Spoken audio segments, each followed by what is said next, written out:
अस्सलामु अलैकुम वरहमतुल्लाहि वबरकातुहू। बिस्मिल्लाहिर्रहमानिर्रहीम।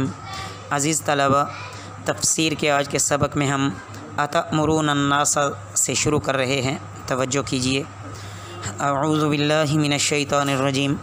बिस्मिल्लाहिर्रहमानिर्रहीम। अतअमुरूना अन्नास, क्या तुम हुक्म देते हो लोगों को बिलबिर्रि नेकी का, वतनसौना अनफुसकुम, और तुम भूल जाते हो अपने आप को, व अंतुम ततलूनल किताब, हालांकि तुम पढ़ते हो किताब, अफला ताक़िलूना, क्या तुम समझते नहीं हो। वस्तईनु बिस्सब्रि वस्सलाह, और तुम मदद हासिल करो सब्र से और नमाज से। व इन्नहा लकबीरतुन, और बेशक वो बड़ी है, इल्ला अलल खाशिईन, मगर आजिज़ी करने वाले पर। अल्लज़ीन यज़ुन्नूना, वो जो यकीन रखते हैं, अन्नहुम, के बेशक वो, मुलाक़ू, रूबरू होने वाले हैं, रब्बिहिम, अपने रब के, व अन्नहुम इलैहि राजिऊन, और ये कि वो उसकी तरफ लौटने वाले हैं। अज़ीज़ तलबा, इन आयात मुबारका में दरअसल उलमाए यहूद को शर्म दिलाई गई है कि तुम ये क्या करते हो कि दूसरों को तो कबूल इस्लाम की हिदायत करते हो और ख़ुद इसकी कबूलियत के इजहार से गुरेज़ करते हो, और अपनी हिदायत और निजात से तुम गाफिल हो। यानी ऐसा नहीं करना चाहिए और तुमको भी इस्लाम कबूल कर लेना चाहिए। इसी तरह जो मुसलमान वाइज़ीन हैं, उनको सबसे पहले अपनी खैर मनानी चाहिए, ख़ुद नेकी का काम करें, ख़ुद बुराई से बचें, फिर औरों को भी नेकी करने का हुक्म दें, बुराइयों से बचने का हुक्म दें। उसके बाद फरमाया, अल्लाह ताला ने आगे इलाज बताया है कि दो खसलतें होती हैं, हुब्बे माल और हुब्बे जाह, ये इंसान को नेकी नहीं करने देती उमूमी तौर पर।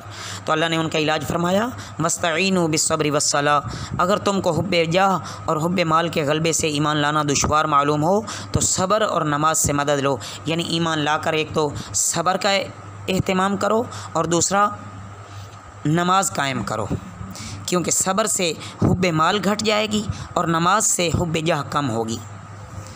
सब्र का बाकी मतलब कि अपनी लज़्ज़ात और शहावात पर काबू हासिल कर लो।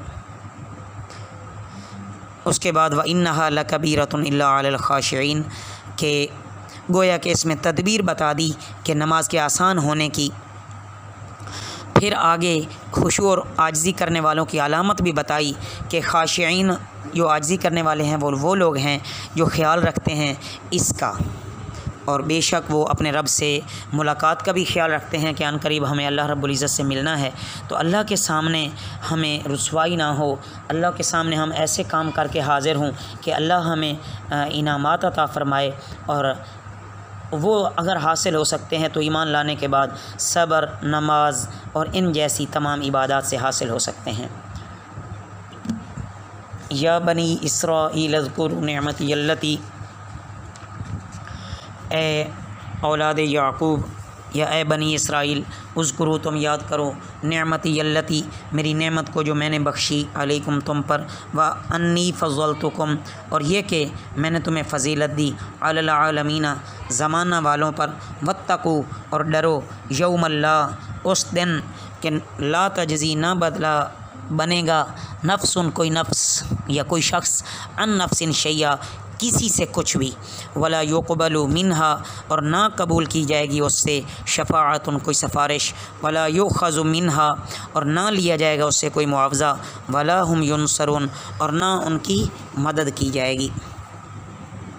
यहाँ पर अज़ीज़ तलबा दोबारा बनी इसराइल को वही इनामात याद दिलाए जा रहे हैं कि देखो तो सही अल्लाह ताला ने कैसे तुम पर इनामात किए थे। अल्लाह ने उनको इज़्ज़त बख्शी, बादशाहत दी, सल्तनत दी, मन्नो सलवा दिया, उनके दुश्मनों को गर्क किया। उसके बाद हज़रत सुलेमान और हज़रत दाऊद अलैहिस्सलाम उलुल आज़म बादशाह भी हुए। 70,000 अम्बिया बनी इसराइल में से मबऊस हुए। बिलाखिर प्यारे नबी सल्लल्लाहु अलैहि वसल्लम भी बनी इसराइल में से हैं। लिहाजा उन पर ईमान ले आओ और आपकी दावत को दिलो जान से कबूल करो। उसके बाद मज़ीद आगे फ़रमाया कि अगर तुम अपनी सरकशी और तअस्सुब से बाज ना आए और इस्लाम को कबूल ना किया और आप सल्लल्लाहु अलैहि वसल्लम पर ईमान लाकर आपकी इत्तिबा ना की, तो समझ लो फिर कि एक ना एक दिन मरना तो है ना, और मरने के बाद क़ियामत के दिन हिसाब किताब के लिए हाज़िर होना है। वहाँ कौन तुम्हारी सिफारिश करेगा? कोई भी नहीं करेगा, ना कोई माल व दौलत और कोई मुआवज़ा लेकर तुम्हारे जुर्म का इवज़ हो जाएगा, ऐसा हरगिज़ नहीं है। हर कोई अपने अपने आमाल को देखेगा और अपने अपने जो उसके आमाल हैं, ये जो कुछ उसने किया था उसी के मुताबिक उससे जज़ा सज़ा का मामला होगा। वइज़ नज्जयनाकुम मिन आलि फ़िरऔन, और जब हमने तुम्हें रिहाई दी फ़िरौन आले फ़िरौन से, यसूमुनकुम, वो तुम्हें दुख देते थे, सुअल आज़ाबी, बुरा आज़ाब, युज़ब्बिहून, वो ज़बह करते थे अबनाअकुम, तुम्हारे बेटों को, व यस्तहयून निसाअकुम, और ज़िंदा छोड़ते थे तुम्हारी औरतों को, वफ़ी ज़ालिकुम, और बेशक वफ़ी ज़ालिकुम, और इसमें बलाउम मिन रब्बिकुम, आज़माइश है तुम्हारे रब की तरफ से अज़ीम बड़ी। व इज़ फ़रक़ना, और जब हमने फाड़ दिया बिकुमुल बहरा, तुम्हारे लिए समंदर, फ़अनजयनाकुम, फिर तुम्हें बचा लिया, व अग़रक़ना आल फ़िरऔन, और हमने डबो दिया आले फ़िरऔन को, व अंतुम तंज़ुरूना, और तुम देख रहे थे। इसमें अज़ीज़ तलबा वही ये सारी बातें गुज़श्ता हो चुकी हैं।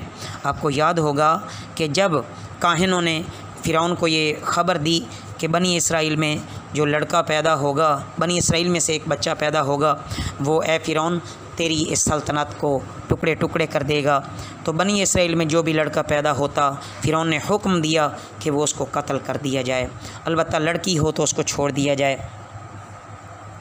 तो जिस साल एक साल फ़िरौन मौकूफ़ कराता कत्ल और एक साल वो उसको जारी रखता, अल्लाह ताला ने हज़रत मूसा अलैहिस्सलातु वस्सलाम को अपनी हिकमत से महफूज रखा और ख़ुद उसी फ़िरौन बादशाह के महल में उनकी परवरिश कराई। हज़रत मूसा अलैहिस्सलातु वस्सलाम को जब बड़े हुए, जवान हुए, आपको दरमियान वाला सारा वाक़या याद होगा, जब उनको दावत दी फ़िरौन और आले फ़िरौन को, लेकिन वो ना माने, तो हज़रत मूसा अलैहिस्सलातु वस्सलाम को अल्लाह ताला ने फ़रमाया कि आप यहाँ से हिजरत कर जाओ, रातों रात मिस्र से चले जाओ। तो रास्ते में एक समंदर आता था, बहर कुलज़ुम, तो फ़िरौन भी अपने लश्कर समेत पीछे से आया, तो अल्लाह ताला ने हज़रत मूसा अलैहिस्सलातु वस्सलाम को पुरअमन करके गुज़ार दिया और हज़रत मूसा अलैहिस्सलातु वस्सलाम के साथ जो लश्कर था, लेकिन फ़िरौन को उसी पानी में अल्लाह ने गर्क करके दिखा दिया। अल्लाह ताला ने कितनी बड़ी आज़माइश में उसको डाला, और तुम सब कुछ ये देख रहे थे अपनी आँखों से। कितने अज़ीम एहसानात हैं अल्लाह ताला के। अल्लाह ताला हमें भी शब व रोज़ के एहसानात और इनामात की शुक्रगुज़ारी की तौफ़ीक नसीब फ़रमाएँ। वमा अलैना इल्लल बलागुल मुबीन।